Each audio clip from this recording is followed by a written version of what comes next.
કથા નથી આ માત્ર, પણ પહેલાં કાઉન્સેલિંગ કરતાં કંઈક વિશેષ છે કથા, કારણ કે આની સાથે સ્પિરિચ્યુઆલિટી જોડાયેલી છે, ડિવોશનની વાત જોડાયેલી છે, ભગવાનમાં શ્રદ્ધાની વાત આની સાથે જોડાયેલી છે. અને તેથી believe me and have that strong faith કે અહીંયાથી જે વસ્તુઓ સાંભળશો, જે વાતો સાંભળશો, એનાથી જે તમને સમાધાન મળશે બહુ કલ્યાણકારી હશે, બહુ કલ્યાણકારી હશે. એમાં તમારું કલ્યાણ થશે, તમારા પરિવારનું કલ્યાણ થશે, જે સમાજમાં તમે રહો છો એ સમાજનું કલ્યાણ, એ રાષ્ટ્રનું કલ્યાણ. કારણ કે આ વ્યાસજીની વાણી છે, આ સુખદેવજીની વાણી છે, આ શ્રી કૃષ્ણની વાણી છે. એટલે આ સામાન્ય કોઈ મોટિવેશનલ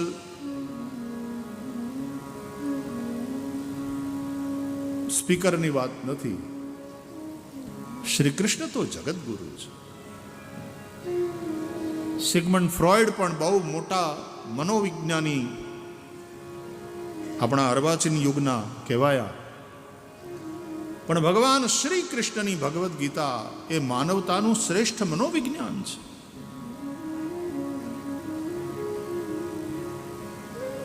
અને ભગવદ્ ગીતામાં ભગવાન શ્રી કૃષ્ણે વોટ આર ધી રેમેડીઝ એ પણ બતાવ્યું છે. માત્ર સમસ્યાઓની ચર્ચા નથી કરી, સમાધાનની વાત કરી. સોલ્યુશન શું છે? ઇલિયડ વાંચો કે રામાયણ વાંચો, ફરક એ છે કે ઓલામાં કે માણસ આવો છે, આવો છે, આવો છે, પણ રામાયણમાં આવો હોવો જોઈએ, આવો હોવો જોઈએ, આવો હોવો જોઈએ. આદર્શ માનવ જીવન શું છે એ રામાયણ સમજાવે છે. અને એટલા માટે યુગોથી આપણે ત્યાં ભાગવતની કથા, રામાયણની કથા, ભગવદ્ ગીતા ઉપરના પ્રવચનો, ઉપનિષદ ઉપરના, તમારી ઓર કક્ષા ઉપર જાય, તમે વેદાંત તરફ આગળ વધો, ઉપનિષદની ચર્ચાઓ આપણા સંન્યાસી, આપણા વિરક્ત પુરુષો કરે. એક તો ઉપનિષદો ભણાવનારા એકેડેમિશિયન્સ છે. આઈએએસ ના અંતે બધી પરીક્ષાઓમાં પણ ઉપનિષદો વિશેની ને દર્શનો વિશેની વાતો એને શીખવાની હોય છોકરાએ. તેવા એકેડેમિશિયન્સ છે, એ ઉપનિષદની વાતો કરે. પણ જ્યારે કોઈ વિરક્ત સંન્યાસી, વેદાંતી એ પ્રકારેનું જીવન જીવતો હોય, કારણ કે સાધન ચતુષ્ટયની વાત વેદાંતમાં છે. નિત્યાનિત્ય વસ્તુ વિવેક, ઇહામૂત્રાર્થ ફલ ભોગ વિરાગ. નિત્ય અને અનિત્યનો વિવેક પહેલી વાત. ઇહલૌકિક અને પારલૌકિક બધા જ પ્રકારના સુખોની આસક્તિનો આત્યંતિક અભાવ. ત્રીજી વસ્તુ ષટ સંપત્તિ, શમ દમ ઇત્યાદિ. અને ચોથી વાત દ્રઢ મુમુક્ષા. આ ચાર વસ્તુ હોય તો જ વેદાંતની સ્કૂલમાં એન્ટ્રી મળે, એડમિશન મળે. એટલે આપણે ખાલી આમ એકેડેમિક એક વિષય તરીકે ભણાવવાવાળા ભણાવતા હોય અથવા તો ભણવાવાળા ભણતા હોય તો એનાથી ઉપનિષદો વિશેની જાણકારી મળી જાય, પણ એ જ્ઞાન મોક્ષદાતા નહીં સાબિત થઈ શકે. કારણ જે સાધન ચતુષ્ટય એની જરૂર છે એ જ નથી આપણામાં વિવેક, નથી આપણામાં વૈરાગ્ય, નથી શમ દમ ઇત્યાદિ, કે નથી મુમુક્ષા.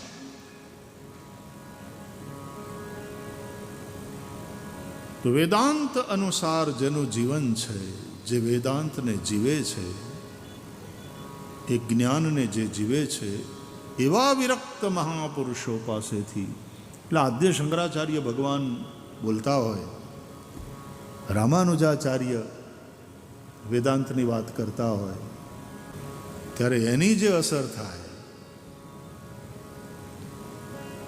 કારણ કે આચરણમાં છે, એ આચાર્ય છે.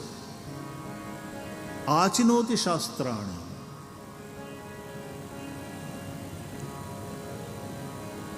બડી અદ્ભુત વાત. તકલીફ એ છે કે આજે ધર્મના ક્ષેત્રમાં અંધાધૂંધી ફેલાતી જાય છે. અનફોર્ચ્યુનેટલી ગમે એવા લોકો આવી જાય, યોગ્યતા નથી એ પણ ઉપદેશ કરવા માંડે છે. જેને પોતાને કાંઈ આવડતું નથી એ શીખવાડવા માંડે છે. જે કોઈ ઠેકાણે ગુરુની પાસે ગયા નથી, ભણ્યા નથી, એ આચાર્ય બની જાય. ધર્મના ક્ષેત્રની અંદર, એક ધર્મના ક્ષેત્રમાં ને બીજી રાજનીતિમાં, બેમાં અંધાધૂંધી બહુ વધી છે. બાકી તો તમારે નર્સ થવું હોય ને, નર્સ હોસ્પિટલમાં, તોય પરીક્ષા આપવી પડે, એમાં પાસ થવું પડે, એના ઇન્ટરવ્યૂમાં પાછા પાસ થવું પડે. તમે શિક્ષક હોય કે નર્સ હોય કે સૈનિક હોય, એક પ્રક્રિયામાંથી પાસ થવું પડે, પછી સિલેક્શન થાય. રાજકારણમાં ને ધર્મમાં એવું રહ્યું નથી. એટલે બે ક્ષેત્રમાં અત્યારે અંધાધૂંધી ભયંકર છે. નહીં તો એક જમાનો હતો કે આ બંને ક્ષેત્રના મહાનુભાવોને આપણે ખૂબ આદરથી જોતા હતા. સરદાર વલ્લભભાઈ પટેલની વાત આવે, લાલ બહાદુર શાસ્ત્રીજીની વાત આવે, આમ એ નામ સાંભળતાની સાથે કેવો અંદરથી એક આદર ઊભો થાય. આદ્ય શંકરાચાર્ય ભગવાન હોય, રામાનુજાચાર્ય ભગવાન હોય, શ્રી વલ્લભા મહાપ્રભુજી શ્રી વલ્લભાચાર્યજી હોય, મધ્વાચાર્યજી હોય, શ્રી ચૈતન્ય દેવ હોય, આ બધા આચાર્યોને એના નામને સાંભળીએ ત્યાં માથું ઝૂકી જાય, મન એક પવિત્રતાથી ભરાઈ જાય. આવા વ્યક્તિત્વો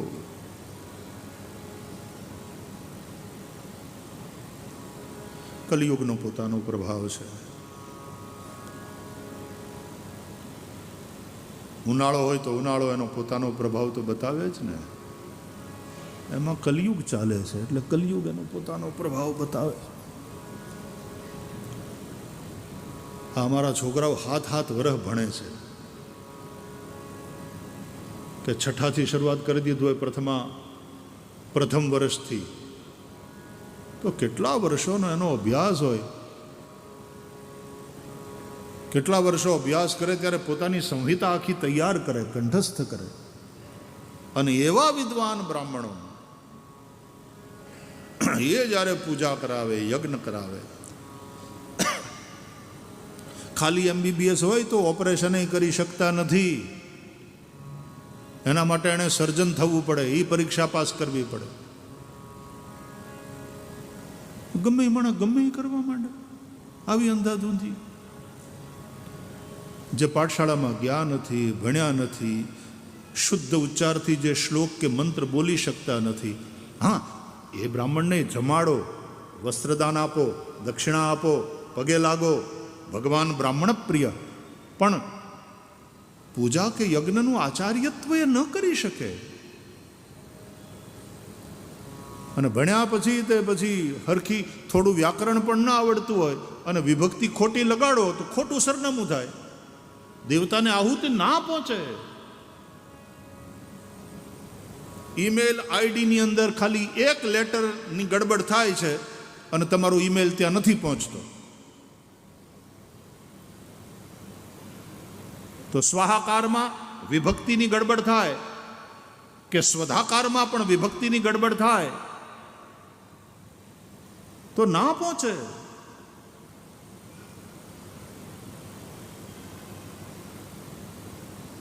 ઇદમ જલમ તસ્મૈ સ્વધા નમઃ કે ઇદમ જલમ તસ્યૈ સ્વધા નમઃ. અને ઓલામાં નમઃ અને સ્વાહાકાર સાથે આહુતિ આપતા હોઈએ દેવતાઓને. એટલે ભણવું બહુ જરૂરી છે ને. ભણેલા ગણાલાની પાસે આચાર્યત્વ કરાવવું. આપણે ગંભીરતા આ બાબતમાં જે હોવી જોઈએ એ નથી. એટલે ધર્મના ક્ષેત્રમાં અંધાધૂંધી થઈ છે. આચાર્યોની પકડ ઓછી થઈ, પોલિટિકલ ઇન્ટરવેન્શન વધ્યું. તો રાજાઓનું કામ ધર્મની રક્ષા માટેનું હતું. રાજદંડ ઉપર ધર્મદંડનો એક કંટ્રોલ હતો. અને ધર્મ ક્ષેત્રના એ આચાર્ય મહાનુભાવો એ ઈશ્વરના પ્રત્યે જવાબદાર હતા. પોતાની જ રાજગાદી ચક્રવર્તી સમ્રાટ મહારાજ દશરથ પોતાના જ દીકરા રામને આપવા માગે છે, પણ એ આપવાનો નિર્ણય કરવામાં પૂર્ણતયા સ્વતંત્ર નથી. એની ઈચ્છા છે કે હવે રામ રાજા થાય, પણ જાય છે ગુરુ પાસે. વશિષ્ઠજી પાસે.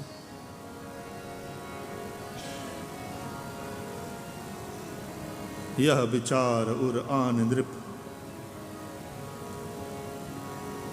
ગુરુની પાસે ગયા અને કહ્યું કે જો આપ અનુમતિ આપો, આપ આશીર્વાદ આપો, આપની સંમતિ હોય તો રામને રાજા કરું. મારી હવે ઈચ્છા એવી છે, હું વૃદ્ધ થયો, શ્રવણ સમીપ ભય સિત કેસા, મન હું જરઠપન અસ ઉપદેશા. તો રામનું રાજતિલક કરું. ગુરુદેવ આપનો આદેશ.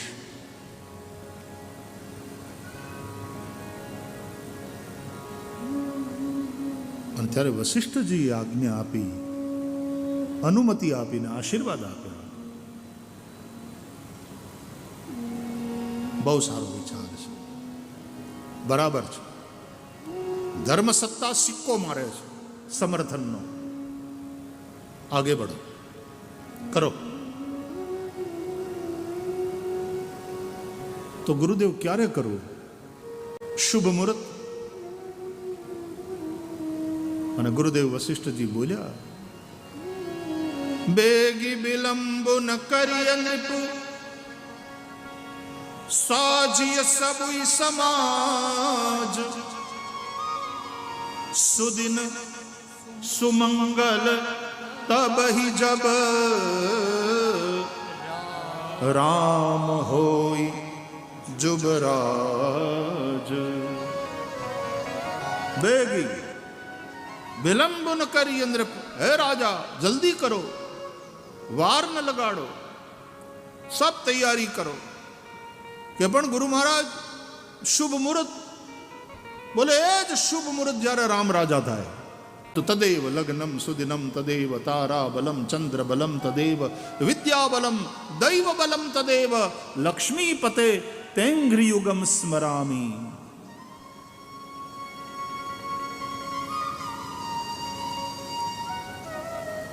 ગુરુજીએ તો કહ્યું તું તરત કરો, વાર ન લગાડો.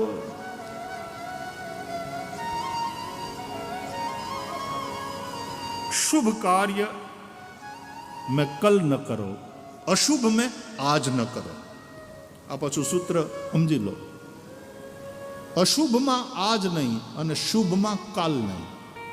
શુભ કાર્ય હોય તો કાલ ઉપર ન ટાલો, क्योंकि कल होती तो है, आती कभी नहीं.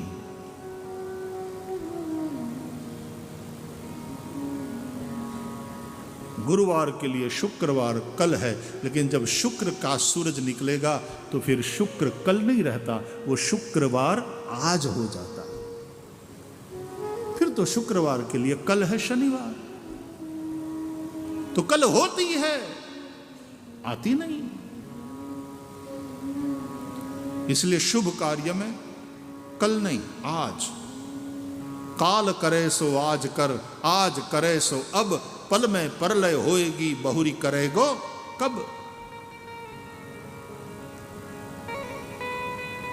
और अशुभ में आज नहीं. कोई खोटू काम करवानी ઈચ્છા થાય મનમાં, આમ એવો આવેશ જાગે, તો ખરાબ કામ કરવા માટેનું સૌથી સારું મુહૂર્ત એટલે આવતીકાલ. આજે ન કરો, કાલ ઉપર ટાળો. આત્મહત્યા કરવાની ઈચ્છા થાય પાકી, તો એના માટે હારામાં હારું મુહૂર્ત એટલે આવતીકાલ. આવતીકાલ સવાર તો પડવા દો, કોફી પીતા પીતા વિચાર બદલાઈ જાય કે સંસાર છે હાલ્યા કરે, એમાં આવું અંતિમ પગલું ન ભરાય. અને કદાચ બીજે દિવસે તે પાછો વિચાર એમને એમ રહે કે નહીં કરવી જ નાખવી છે આત્મહત્યા, તો બહુ સારું. આવતીકાલે આવતીકાલ ઉપર ટાળો. અશુભ કાર્ય એમાં આવતીકાલ તો અશુભથી બચી જશો. અને શુભ કાર્યને જો આવતીકાલ ઉપર ટાળ્યું તો શુભ નહીં કરી શકો.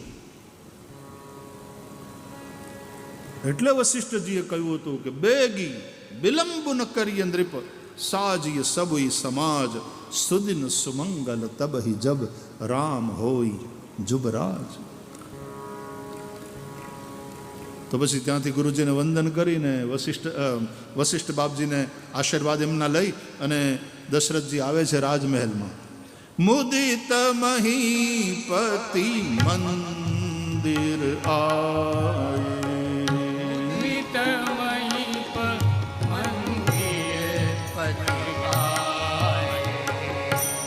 પરમ પ્રસન્ન થઈને મહીપતિ મંદિર પોતાના રાજમહેલમાં પધાર્યા. સેવક સચિવ સુમંત બોલાય, સેવક સચિવ સુમંત્ર બોલાય, મુદિત મહીપતિ મંદિર આય, મુદિત મહીપતિ મંદિર આય.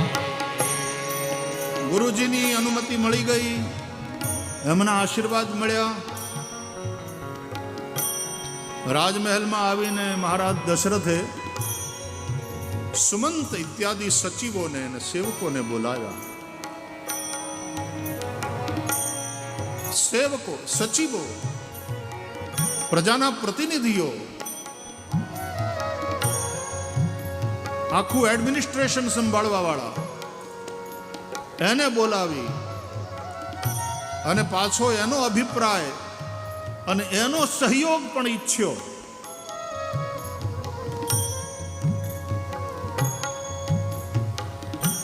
જો પાંચ મત લાગે નિકા, જો પાંચ મત લાગે નિકા, કરહું હર્ષિય રામ હિ ટીકા, કરહું હર્ષિય રામ હિ ટીકા, મુદિત મહીપતિ મંદિર આય, મુદિત મહીપતિ મંદિર આય.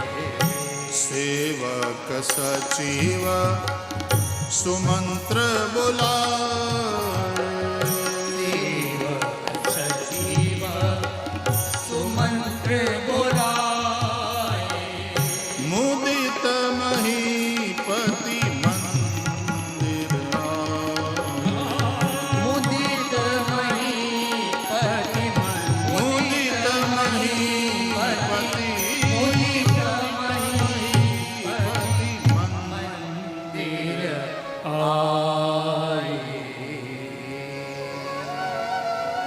ચક્રવર્તી સમ્રાટ છે પણ લોકશાહીના તત્વો જુઓ આખા પ્રસંગમાં, કે ધર્મસત્તાની અનુમતિ, આજ્ઞા, એની સંમતિ લીધી, આજ્ઞા લીધી, આશીર્વાદ લીધા, અને સાથે સાથે સચિવો, સેવકો એની સાથે પરામર્શ કરી અને એમનો અભિપ્રાય જાણ્યો કે જો પાંચહી મત લાગે નિકા, આ વાત તમને લોકોને યોગ્ય લાગતી હોય, and if you are with me તો કરહું હર્ષિ રામ હિ ટીકા, તો રામનું રાજ તિલક કરું. ये हमारी परंपरा है.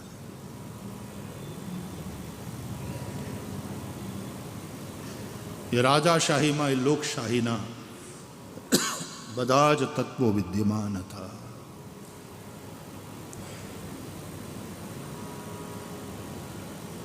અને પછી સચિવોએ પણ જ્યારે એમ કહ્યું કે મહારાજ આપ કરોડ વર્ષ જીવો, પણ આપે પ્રજાના હૃદયની વાત કરી.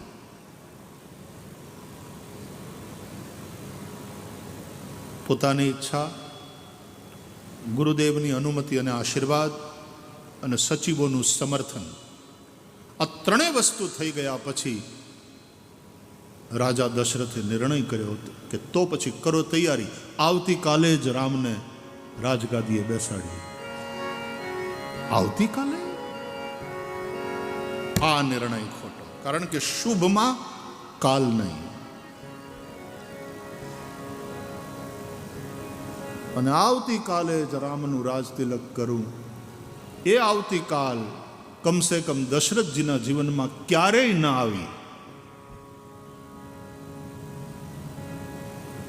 તમને નથી લાગતું જીવન સાફલ્યના સૂત્રો મળે છે કથામાંથી?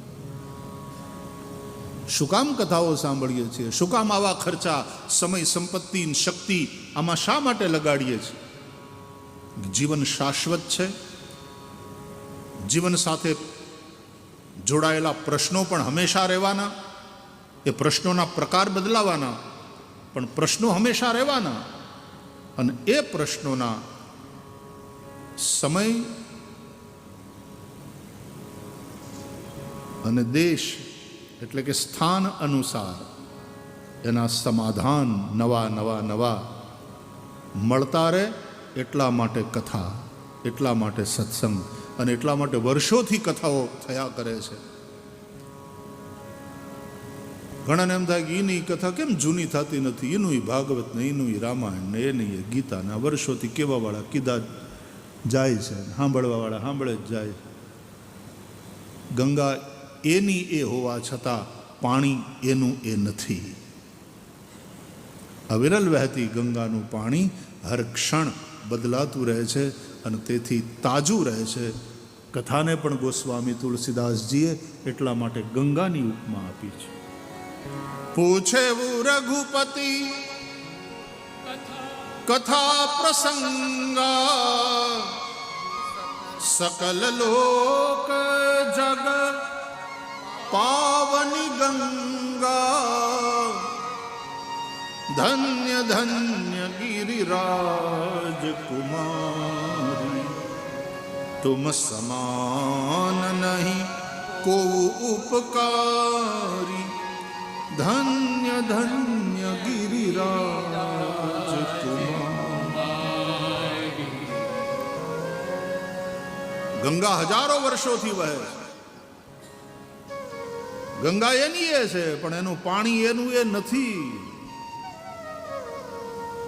હર ક્ષણ બદલાતું રહે. એટલા માટે કોઈ ચિંતકે કહ્યું, એક ही नदी में तुम 2 बार स्नान नहीं कर सकते, क्योंकि घाट भले ही वही हो लेकिन पानी बदल गया है. અને એટલા માટે આ કથા ગંગા પણ તાજી તાજી તાજી વર્ષોથી વહે છે, છતાંય તાજી છે. તમે જોયું છે ગંગાનું પાણી બગડતું નથી.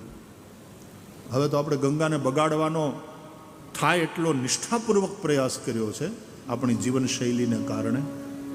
ગટરો બધી ગંગામાં, મોટા મોટા શહેરની वो सब नालियाँ गंगा में. પણ ગંગાનું પાણી બગડતું નથી. તમે લોટી ભરીને લઈ આવો ને કેટલોય સમય રાખી મૂકો, એનું પાણી બગડતું નથી. આપણે બગાડવાનો ભરચક પ્રયાસ કરીએ છીએ, પણ ગંગાના પાણીનો પોતાનો મહિમા છે. કથા ગંગાની એ વાત લાગુ પડે છે, પણ છતાંય કથાનો મહિમા છે. આપણે આને પ્રદૂષિત કરવાનો ભરચક અત્યારે પ્રયાસ, એટલે કે એવી પ્રવૃત્તિ ચાલે છે, પણ છતાંય આ કથા ગંગાનો મહિમા એમને એમ ટકી રહ્યો છે. તો ગંગાનો મહિમા ગંગા થકી છે, એમ કથાનો મહિમા કથા થકી છે. મહત્વ રામાયણનું છે, મહત્વ ભાગવતનું છે, મહત્વ ગીતાનું છે. વક્તાઓ એનું ગાયન કરે, પણ વક્તાઓનો મહિમા કથા થકી છે. કથાનો મહિમા વક્તા થકી નથી. હા, કેટલાક એવા દિવ્ય વક્તાઓ હોય કે આપણને રામાયણમાં અનુરાગ થાય એની કથા સાંભળીએ તો, આપણને ભાગવતમાં અનુરાગ થાય એમની કથા સાંભળીએ તો. પણ એ કથાકારનો પોતાનો મહિમા પણ ભાગવત થકી છે, કે રામાયણ થકી છે, કે ગીતા કે ઉપનિષદો થકી છે. અને આ ગ્રંથો એ તો પોતે પોતાના મહિમામાં પ્રતિષ્ઠિત છે. એનો મહિમા એના થકી છે.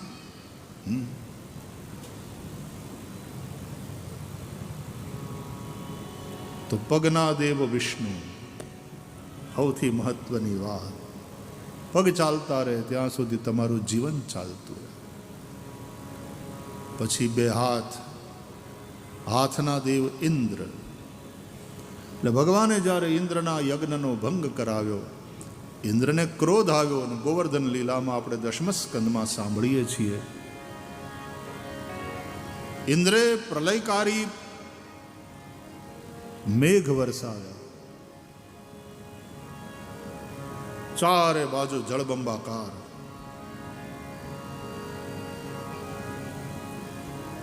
મુશળધાર એટલે સાંબેલાની ધાર, મુશળધાર વરસાદ એમ કહીએ ને.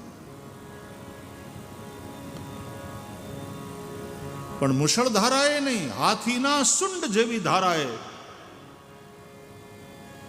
વરસાદ વરસવા લાગ્યો, ચારે બાજુ જળબંબાકાર. અને બધાએ વ્રજવાસીઓ શ્રી કૃષ્ણના શરણે ગયા કે ઇન્દ્રના કોપથી તમે બચાવો કૃષ્ણ. ત્રાતુમર્હસિ દેવાન્ન કુપિતાદ. અને ભગવાન શ્રી કૃષ્ણે કહ્યું, ડરો નહીં, આપણે કશું જ ખોટું કર્યું નથી. અને જો તમે સત્યના માર્ગે છો, જો તમે ધર્મના માર્ગે છો, તો એ દેવ, હું દેવતાઓના રાજાથી ડરવાની જરૂર નથી. ઇન્દ્ર પણ તમારો વાળ વાંકો નહીં કરી શકે. ઇત્યુક્ત્વૈકેન હસ્તેન કૃત્વા ગોવર્ધનાચલમ. આમ કહીને ભગવાને એક જ હાથથી, જેમ નાનકડું બાળક બિલાડીના ટોપને ઉઠાવી લે લીલા માત્રમાં, એમ ગિરિરાજ ગોવર્ધનને ઉઠાવી અને વામ કર કમલ પર ધારણ કર્યું. તો ભાગવતના આચાર્યો એમ કહે છે કે આ ભુજા છે ને એના દેવ ઇન્દ્ર, એટલે ઇન્દ્રે જે આ લટકું કર્યું ને અને ભગવાનની સામે પોતાનું બળ દેખાડવા ગયો, એટલે ભગવાને ગિરિરાજ ગોવર્ધનને ઉઠાવ્યો પોતાના ભુજા ઉપર. તો એના દેવ તો ઇન્દ્ર છે, એટલે એક અર્થમાં ભગવાને ઇન્દ્રને કહ્યું કે લે હવે ઉપાડ. આ બધાને વરસાદ વરસાવી સામર્તક નામના મેઘગણો, પ્રલયકારી મેઘગણો એ વરસવા લાગ્યા. ભગવાન હવે ઉઠાવ, કર રક્ષા. કારણ કે ભુજાના દેવ ઇન્દ્ર છે. તો એક ભાવ આચાર્યોએ આવો પણ બતાવ્યો છે. એટલે પહેલો અને બીજો સ્કંદ એ ભગવાનના બે ચરણ, ચરણના દેવ છે ભગવાન વિષ્ણુ. સંચિંતયેદ ભગવતશ્ચરણારવિંદમ. પ્રથમ અને દ્વિતીય સ્કંદ. ત્રીજો અને ચોથો સ્કંદ એ ભગવાનની બે ભુજા, એના દેવ ઇન્દ્ર. પાંચમો અને છઠ્ઠો સ્કંદ ભગવાનના બે ઉરુ. સાતમો સ્કંદ દક્ષિણ પાણીતલમ, જમણો હાથ. ये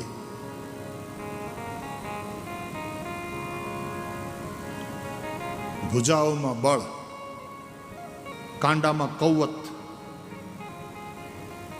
પણ હાથની આંગળીઓમાં કલા હોય.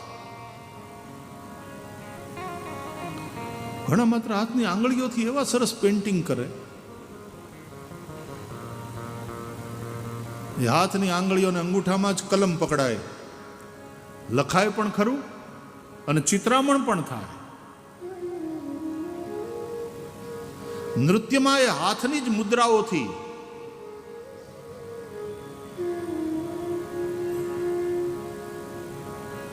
કેવા કેવા ભાવો પ્રગટ કરવામાં આવે. અરે પૂજામાં પણ મુદ્રાઓનું મહત્વ છે. ભગવાનને જમાડતા હોય તો ગ્રાસ મુદ્રામ પ્રદર્શ્ય, ભગવાનને જમાડો. ધેનુ મુદ્રયા અમૃતિકૃત્ય ચક્રેણ સંરક્ષ્ય ગ્રાસ મુદ્રામ પ્રદર્શ્ય. ઓમ પ્રાણાય સ્વાહા, ઓમ અપાનાય સ્વાહા. અમારા ઋષિકુમારો હવારના યજ્ઞ કરે, હાંજના સંધ્યા કરે, હવારની સંધ્યા કરે તો ગાયત્રી મંત્ર જપ પહેલાં પણ મુદ્રા પ્રદર્શન હોય ને ગાયત્રી જપ પછી પણ મુદ્રા પ્રદર્શન હોય. સુમુખમ સંપુટમ ચૈવ વિતતમ વિસ્તૃતમ તથા. કરવી છે બેટા મુદ્રા?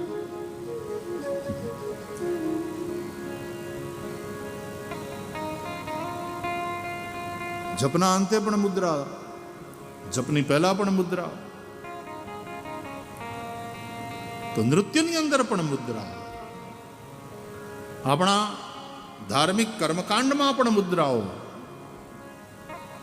એનું મહત્વ છે.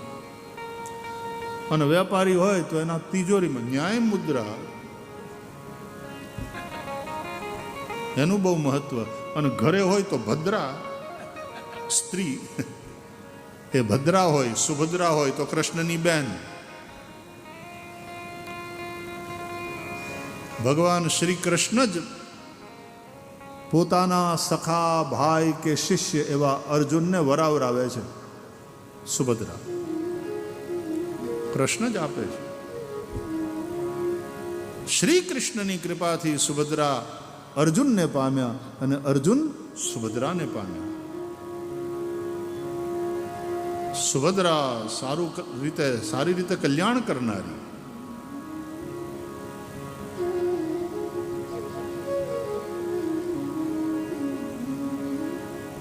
આમ તો સુદામાનું, સુદામાની પત્નીનું નામ નહીં, પણ સુદામા પોતાની પત્નીને કલ્યાણી કહીને સંબોધે છે. તો પત્ની કલ્યાણી હોવી જોઈએ, કલ્યાણ કરનાર. અર્જુન નર છે, શ્રી કૃષ્ણ નારાયણ છે. નારાયણની કૃપાથી જ નરને સુભદ્રા વરી છે. આપણે મહાભારતની કથામાં જવાનો સમય નથી, પણ તમે મહાભારતનું થોડુંક જો વાંચન કર્યું હશે તો અર્જુનની વૃત્તિ આમ ભટકતી રહે છે. કોઈ એક સ્ત્રીની અંદર સ્થિર નથી. પોતાની કુશળતાથી મત્સ્યવેધન કરીને દ્રૌપદીને મેળવ્યા, પણ માતાજીની આજ્ઞા અનુસાર દ્રૌપદી તો 5 ભાઈઓના પત્ની. कुछ न कुछ वो टीस वो अर्जुन के अंदर है. તો એના પછી વનવાસ અર્જુનને થયો અને દરમિયાન પાંડવોને થયો ભેગા ભેગા, પછી અર્જુનને એકલા નહીં થયો. અને દરમિયાન ચિત્રાંગદા વગેરે કેટલી સ્ત્રીઓના પેલામાં એ થતા થતા થતા પછી ભગવાન સાધુના વેશમાં હતા અર્જુન, અને ભગવાનની બેન સુભદ્રાને જોઈ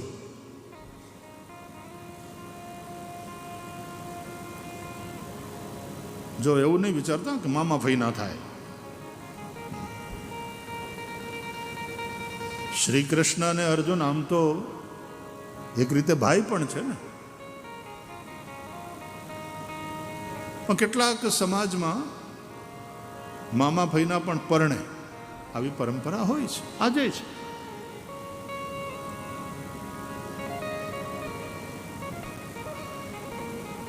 એટલે ભગવાન શ્રી કૃષ્ણે સુભદ્રા અર્જુનને પ્રાપ્ત થાય એવી લીલા કરી, અને એ સુભદ્રાને પ્રાપ્ત કર્યા પછી અર્જુનજીની વૃત્તિ સ્થિર થઈ છે, પછી ભટકવાનું બંધ થયું. આવી ભક્તિરૂપી સુભદ્રા જ્યારે જીવનમાં આવે તો માણસની વૃત્તિ જ્યાં સંસારમાં અલગ અલગ અલગ જગ્યાએ અને ભૌતિક દુનિયામાં ભટકે છે એ પછી સ્થિર થાય ભગવાનની ભક્તિમાં.